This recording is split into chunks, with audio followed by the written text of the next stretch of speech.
সন্ধেবেলার স্ন্যাক্সে বানিয়ে দাও এই রেসিপি। বড় হোক বা বাচ্চা কেউই দেখবে আর বাইরের খাবার খাওয়ার জন্য বায়না করছে না। নমস্কার বন্ধুরা, নন্দিনী সিম্পল কুকের আরও একটি পর্বে আপনাদের সবাইকে জানাচ্ছি স্বাগত। আজকের এই টিফিন রেসিপিটির পুরো ভিডিওটা দেখার অনুরোধ রইল।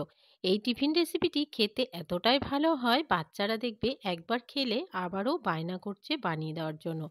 তাহলে দেরি না করে চলো দেখে নিই আজকের এই টিফিন রেসিপিটি।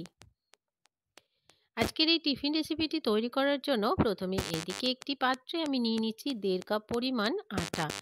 এখানে আমি 4 কাপ মেপে 1 কাপ আর হাফ কাপ আটা নিয়েছি। এবারে দিয়ে দিচ্ছি পরিমাণ মতো লবণ, হাফ চামচ দিয়ে দিচ্ছি কালো জিরা, আর দিয়ে দিচ্ছি এখানে হাফ চামচ পরিমাণ আজওয়াইন। জোয়ানটা দিয়ে এবারে দিয়ে দিচ্ছি 1 চামচ পরিমাণ চিলি ফ্লেক্স। এবারে এখানে নিয়ে নিচ্ছি সেদ্ধ করা আলু। আলুটাকে আমি এখানে গ্রেট করে দিয়ে দেব। এখানে আমি দুটো সেদ্ধ করা আলু নিয়েছি। আলুটাকে তোমরা আগেও ম্যাশ করে নিতে পারো বা হাতে মেখেও নিতে পারো। তো আমি আগে ম্যাশ করে নিইনি বলে গ্রেটারের সাহায্যে একটু গ্রেট করে নিচ্ছি, যেন একটাও বড় অংশ না থাকে। আলুটাকে খুব ভালো করে গ্রেট করে নিলাম। এবারে প্রথমে কোনো রকমের জল না দিয়ে প্রথমে একটু মেখে নিতে হবে। প্রথমে একটু মেখে নিলে বুঝতে পারবে যে ঠিক কতটা জল এখানে প্রয়োজন হতে পারে, যেহেতু আমরা আলু সেদ্ধ ব্যবহার করেছি। এবারে এখানে অল্প অল্প পরিমাণে জল দিয়ে মেখে একটা ডো তৈরি করে নেব।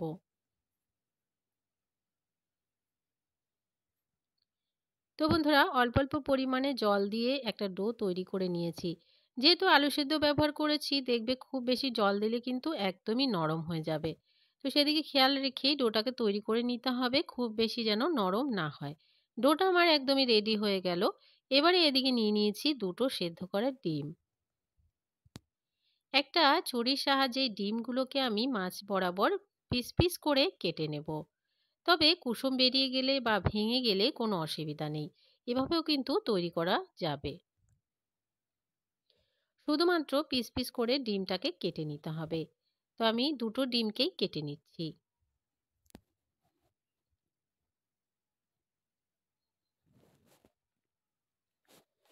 তো বন্ধুরা, একটা ডিম কেটে নিলাম, আরও একটা ডিমকেও আমি সেম বরাবর কেটে নিচ্ছি।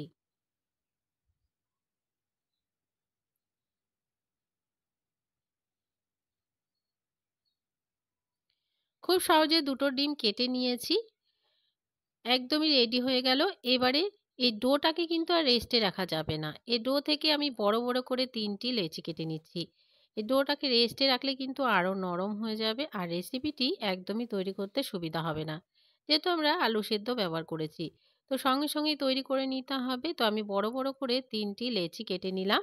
এবারে একটা কিচেন বোর্ডের উপরে রেখে একটা রুটি তৈরি করে নেব। একটা বড় সাইজের রুটি তৈরি করে নেব। তবে এই রুটিটা কিন্তু খুব বেশি মোটা বা খুব বেশি পাতলা হবে না, মিডিয়াম হবে। আর রুটিটাকে অবশ্যই একটু বড় করে বেলে নিতে হবে। তো বন্ধুরা, একটা বড় সাইজের রুটি তৈরি করে নিয়েছি। আর এই যে ডিমটা আমরা কেটে রেখেছিলাম, ডিমটাকে এক সাইডে এভাবে করে সাজিয়ে দেব। যেমন তোমরা ভিডিওতে দেখতে পাচ্ছ, ঠিক এইভাবে করে ডিমটাকে সাজিয়ে নিতে হবে। এবারে এই রুটিটাকে ফোল্ড করে দেব। তবে খেয়াল রাখবে এই ফোল্ডটা যেন একটু টাইট হয়। খুব ভালো করে ফোল্ড করে দিলাম আর চারিদিক থেকে খুব ভালো করে বন্ধ করে দিলাম। যদি দেখছো বন্ধ হচ্ছে না, তো একটু জল দিয়ে দেবে। আর দুই সাইডটাকে কেটে বাদ দিয়ে দিলাম। এবারে ছোট ছোট করে টুকরো করে কেটে নেব পিস পিস করে। তবে দেখবে এইভাবে কাটলে কিন্তু ডিমটা ফেটে বেরিয়েও যাবে না, ভেঙেও যাবে না, কিচ্ছু হবে না। শুধু পিস পিস করে কেটে নিতে হবে।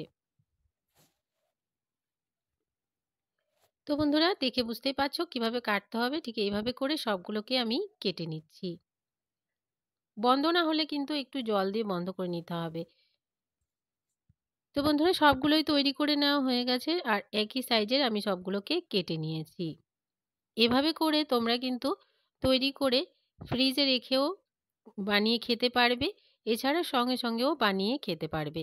এবারে এদিকে একটা ফ্রাইং প্যানে তেল গরম হতে দিয়ে দিয়েছিলাম আর এই তেলে এক এক করে সবগুলো ছেড়ে দিচ্ছি। সবগুলোকে মিডিয়াম টু লোতে রেখে গ্যাসের ফ্লেমটাকে ভেজে নেব। আর এগুলোকে ক্রিস্পি করে লাল লাল করে ভেজে নিতে হবে। খুব বেশি সময় লাগে না তৈরি হতে, কম সময়ের মধ্যে দেখবে তৈরি হয়ে যাচ্ছে। আর কিন্তু এগুলো ভাজার সময় ডিমগুলো একদমই বেরিয়ে যাবে না, ভেঙে যাবে না, কিচ্ছু হবে না। খুব সুন্দরভাবে দেখবে তৈরি হয়ে যাবে এই ইউনিক স্ন্যাক্সটি। ওই পাশটা হালকা একটু কালার চলে এসেছে, তো আমি অপর পাশটাকেও উল্টে দিয়ে ভেজে নিচ্ছি। কতটা সুন্দর দেখতে হয়েছে, লোভনীয় দেখতে হয়েছে, দেখে তোমরা বুঝতেই পারছো। বাচ্চাদেরকে যদি এইগুলো তৈরি করে দাও, ওরা কিন্তু বাইরের খাবার একদমই আর খাওয়ার জন্য বায়না করবে না। ওদের কাছে একদমই ইউনিক একটি রেসিপি হবে, ওরা মজা করেই দেখবে এই রেসিপিটি খেয়ে নিচ্ছে। তো বন্ধুরা, উল্টে পাল্টে কথা বলতে বলতে আমি ক্রিস্পি করে ভেজেও নিলাম, তো এগুলোকে নামিয়ে নেব। আর বাকি আরও যেগুলো আছে ঠিক এভাবে করে তৈরি করে নেব। এগুলো কিন্তু একদমই রেডি। দেখে নিলে কতটা সহজেই একটি ইউনিক রেসিপি তৈরি হয়ে গেল। এই রেসিপিটি যে কোনো সসের সাথে সার্ভ করো। বাচ্চারা তো পছন্দ করবেই, তার সাথে বড়রাও চেয়ে চেয়ে খাবে। আজকের রেসিপিটি ভালো লাগলে একটা লাইক করার অনুরোধ রইল, অনেক অনেক শেয়ার করে দেওয়ার অনুরোধ রইল। নতুন বন্ধু আমার চ্যানেলে নতুন এসে থাকলে আমার চ্যানেলটিকে সাবস্ক্রাইব করে পাশে থাকা বেল আইকনটাকে প্রেস করে অল বাটনে ক্লিক করতে ভুলবে না, এ ধরনের রান্নার নোটিফিকেশনগুলো সবার আগে তোমাদের কাছে পৌঁছে যাওয়ার জন্য। আর আজকের রেসিপিটি কেমন লাগলো কমেন্টস বক্সে জানাতে কিন্তু ভুলবে না। আজকের মতন এখানে শেষ করছি। সবাই ভালো থাকবে, সুস্থ থাকবে। আজকের মতন তাহলে টাটা।